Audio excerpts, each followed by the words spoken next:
It's some good shit. What's the deal? What's the deal? What's the deal? We right back. It's your boy New Jersey Prince. We gonna kick it right off. Y'all already know we here for Meet the Grams. We're gonna see how this aged since it's been out about a year ago today. So without no further ado, let's get right into it. Hold on, let me get my headphones on. Make sure y'all comment, like, and subscribe down. I appreciate all the support. Let's get it. Goddamn.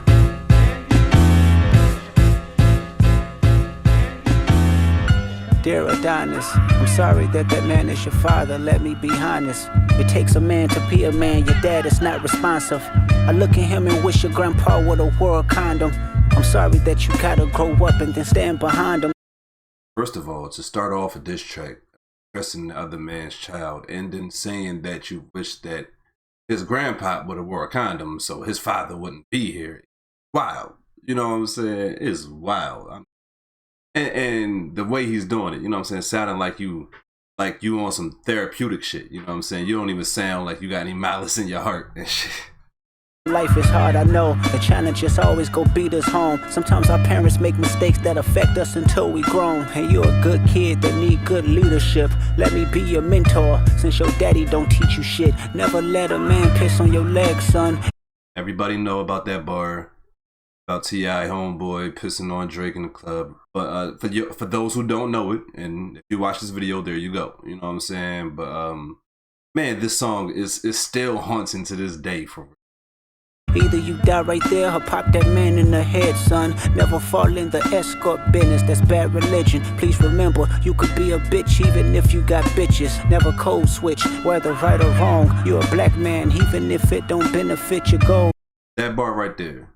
Never code switch, whether right or wrong, you're a black man, even if it don't benefit your goals. You know what I'm saying? That's for everybody that was trying to call that colorism bullshit between Kendrick and Drake when they were saying, oh, well, Kendrick is just saying because he's light skinned that's why blah blah blah. No, it got nothing to do with the hue of your your person. You know what I'm saying? They got everything to do with where you from and how you was brought up.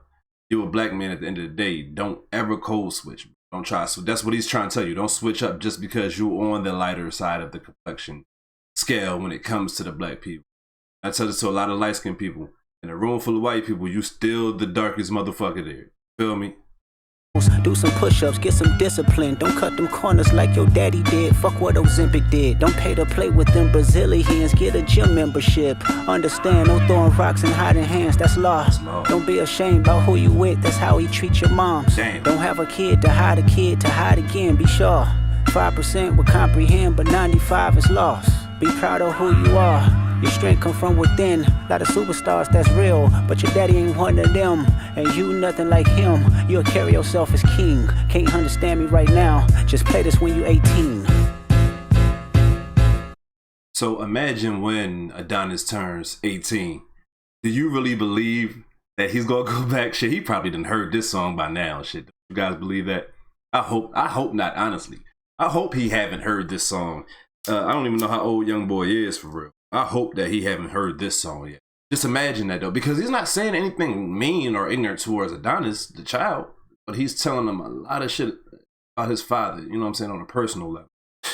Damn, this is crazy. You could tell that Kendrick went to therapy though. You could tell that he's using all the shit that he learned in therapy and, you know what I'm saying, at that course that he went to, I think at USC or maybe UCLA, one of them motherfucking schools he went to out in Cali and shit. He went for a psych course. I know that though.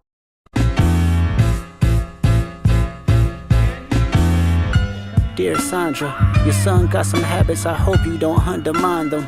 Especially with all the girls that's hurt inside this climate. You're a woman, so you know how it feels to be in alignment with emotions, hoping a man can see you and not be blinded. Dear Dennis, you gave birth to a master manipulator. Even using you to prove who he is a huge favor. I think you should ask for more paper, and more paper, and more paper.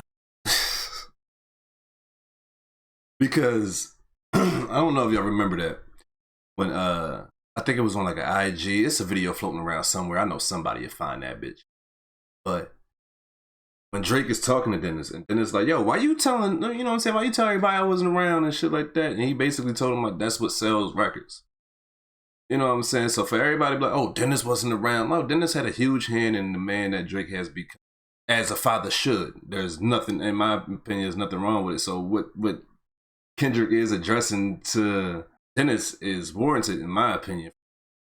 This song is just so fucking eerie, bro. I don't see how people could really just sit back and enjoy this on a level of Euphoria, Push-Ups, Family Matters, or Not Like Us. I'm blaming you for all his gambling addictions, psychopath intuition, the man that liked to play victim. You raised. And that shit is going, everything he just said, the gambling addiction, psychopath intuition, and that like to play victim.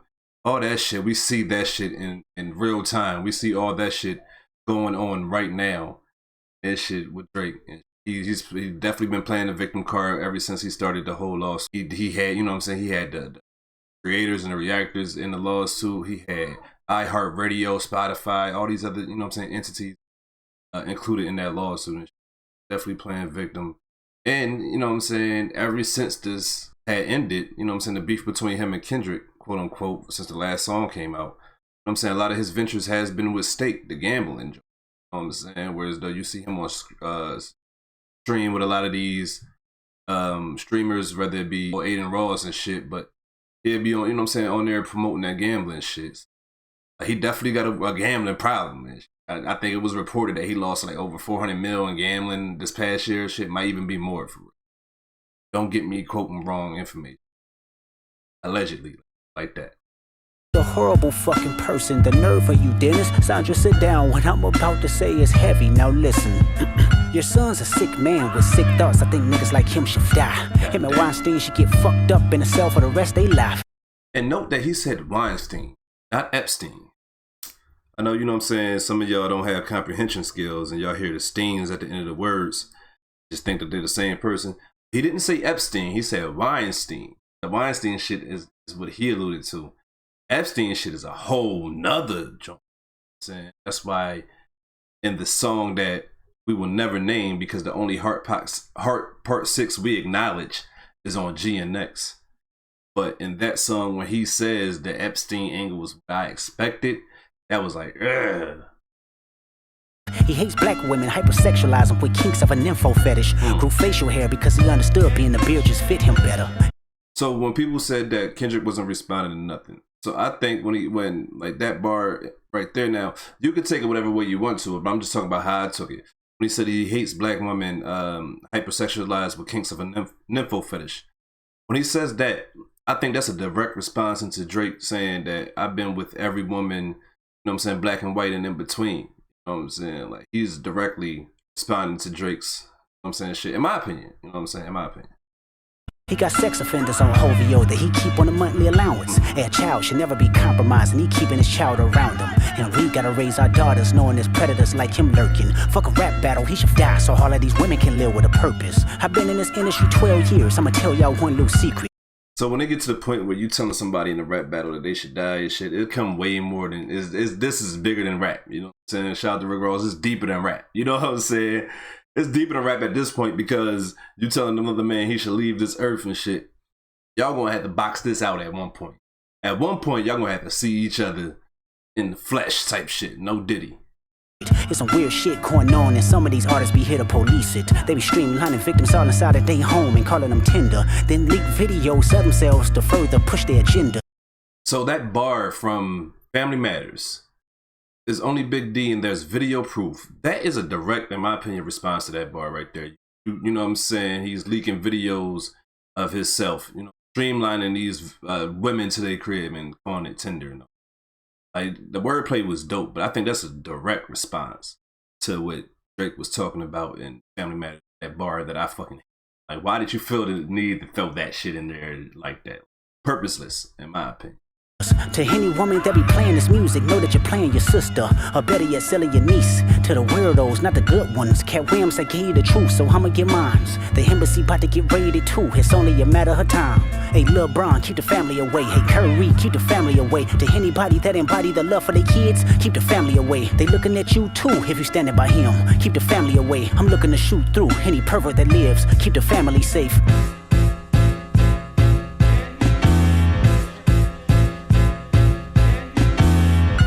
So look, the thing about that shit too, he drew a line. You know what I'm saying? He basically saying if you on that side with him, you a weirdo too.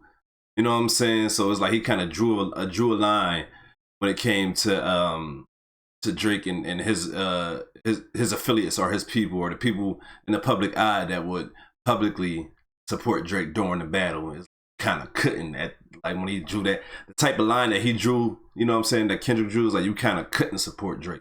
And like I say, yo, this is all a part of strategy.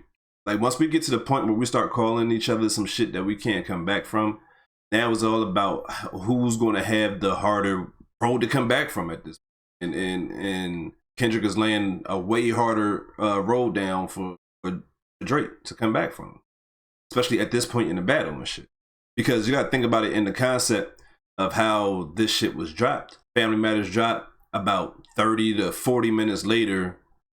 This motherfucker, not a full, you know what I'm saying? Not even a full hour later, you know what I'm saying? Meet the Grams drop. And that was crazy. It's crazy. Just within itself. He stepped all over your release, and then the shit that he was saying and the track itself kind of sent shockwaves through hip hop. And it kind of drew a line in hip hop to where as though during this beef, at this particular time during this beef, you cannot fuck with this bull based off the shit that I'm saying. And if you do, you're going to look weird from public perspective. You know what I'm saying? Not saying that me personally feel this way. I'm thinking this is the moves that Kendrick and Drake was making against each other. Dear baby girl, I'm sorry that your father not active inside your world. He don't commit to much but his music, yeah, that's for sure. He a narcissist, misogynist, living inside his songs. Try to destroy families rather than taking care of his own. That's a big bar right there. Trying to destroy families instead of taking care of his own. Because one of my main gripes with Drake is that you always going after these guys' spouses and shit. Don't mention that shit, especially if they ain't got nothing to do with the situation. I don't understand your purpose in it. It's a weird, insecure thing in my opinion. Hear how y'all feel about that. My opinion. She'll be teaching you timetables or watching Frozen with you, or at your 11th birthday singing poems with you. Instead he being Turks, paying for sex and popping perks, examples that you don't deserve. I want to tell you that you're loved, you're brave, you're kind. You got a gift to change the world and can change your father's mind. Cause our children is the future, but he lives inside confusion. Money's always been illusion, but that's the life he's used to. His father probably didn't claim him neither. History do repeats itself, sometimes it don't need a reason. I think that's a huge bar, an important bar too, because I alluded to that point earlier that Dennis was in his life, but to what extent, right? We don't know for sure, but even Dennis and Drake admitted that, yeah, I was in your life a lot more than what you like to portray in your music. But like saying that his father probably didn't claim him either. I mean, I don't know how believable it could be, but it could be believable. You know what I'm saying? Especially back in, I'm assuming Drake was born in the early 80s, mid to early 80s or whatever. So especially during that time, it could be some weirdness around, you know, black man doing that, or it could be some weirdness around being in a different country from your father too. Not to contradict my point from earlier, it's just, you know, listening to the music and reacting to it. Like just speaking from how Kendrick put it, yeah, that could be a point where these quote unquote illegitimates, you know what I'm saying, alleged illegitimates that Drake have. Reason why he don't claim him is because he wasn't properly claimed as a child. But I would like to say it's not your fault that he's hiding another child. Give him grace, this the reason I made Mr. Morale, so our babies like you can cope later. Give you some confidence to go through something, it's hope later. I never want to hear you chasing man cause it's felt behavior. Sitting in the club with sugar daddies for validation. You need to know that love is eternity and trumps all pain. I tell you who your father is, just play this song when it rains. Yes, he's a hit maker, songwriter, superstar, right? And the fucking dead beat that should never say more life. Meet the Grams. So when you hear him say "meet the Grams" at the end of this verse, it's kind of like he's been talking to, not necessarily talking to Shorty the whole time, but kind of like giving a perspective of the family to her.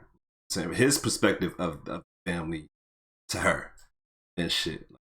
You heard him, you know what I'm saying? Because he opens every time he addresses one of them, he opens with "Dear Adonis, dear baby girl."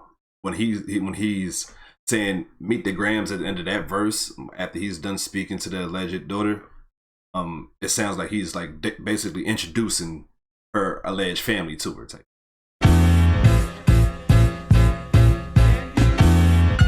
Dear Hybrid, I know you probably thinking I wanted to crash your party, but truthfully I don't have a hating bone in my body. Now you know that's cap, Kendrick. You're not gonna be on Euphoria talk about "I hate the way that you walk, the way that you talk," and all that other shit, and then get on this track and say "I ain't got a hating bone in my body." You can miss me with that bullshit, partner. I'm sorry. It's supposed to be a good exhibition within the game, right? But you fucked up the moment you called out my family's name. Right. Why you had to stoop so low to discredit some decent people? Guess integrity is lost when the metaphors doesn't reach you. That bar is so important, especially to fan bases. I guess integrity is lost when the metaphor doesn't reach. If you guys, you know what I'm saying, don't get it, you guys don't understand the concept of certain artists and how they rap and they rhyme schemes and, you know what I'm saying, the way they structure their music, that doesn't make it trash. You know what I'm saying? You don't have to drop to the lowest level of insecurities, I guess, to say, you know what I'm saying, this is the worst thing ever because I don't understand it. Music is subjective. Oh man, I really hate that, especially when you're a fan of someone else. Like in this aspect, when you got Drake fans saying everything that Kendrick put out was trash, and then you got Kendrick fans saying that everything that Drake put out was trash. That's why I was like, this whole version of my fans versus your fans type of shit, that needs to leave hip hop forever. That need to leave all types of mediums forever. Y'all not putting in none of that motherfucking work. Y'all got a voice, and it's cool to use it. Sometimes we gotta watch how we use it.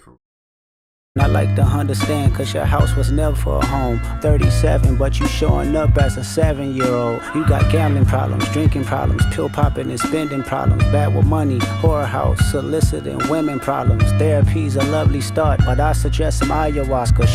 He mentioned his gambling problems, money problems a lot. He's been mentioning that a lot throughout, not only this song, but throughout the whole beef. That have been like a mainstay. Strip the ego from the bottom. I try to empathize with you, cause I know that you ain't been through nothing. Crave entitlement.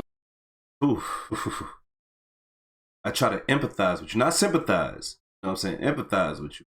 I know you ain't been through nothing. You can't, if you trying to empathize with a person that never been through nothing and you've been through some shit, then it's actually impossible to. You know what I'm saying? You can't. That's when you actually have to sympathize with them. Empathizing is the epitome of going through something and understanding that feeling. Sympathizing is just from the outside looking in and feeling bad for it.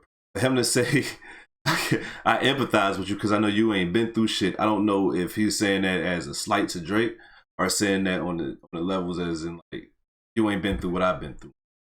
Wanna be like so bad that it's puzzling, no dominance. Let's recap moments when you didn't fit in. No secret handshakes with your friend, no culture cachet to binge. Just disrespecting your mother, identities on the fence.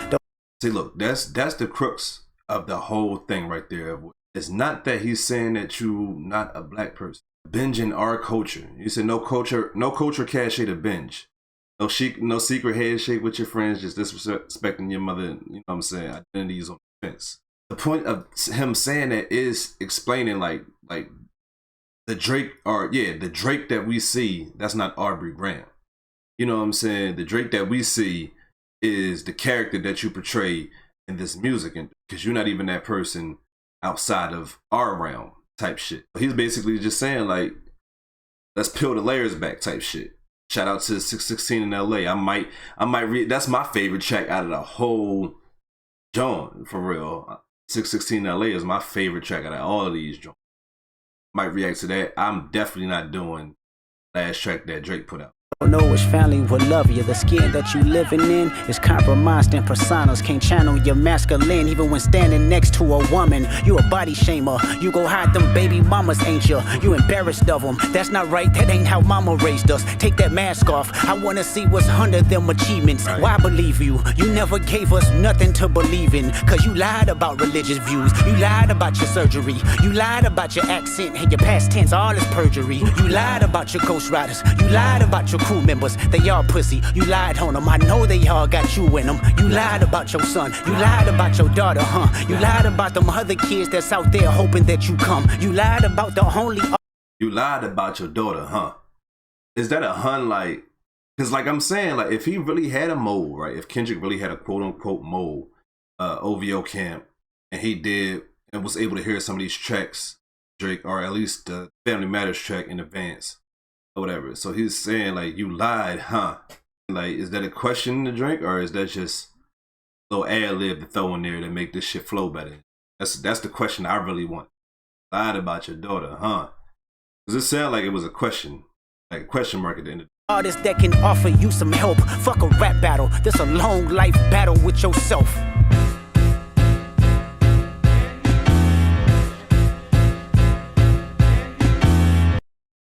There you have it. I appreciate everybody that stayed around to the end.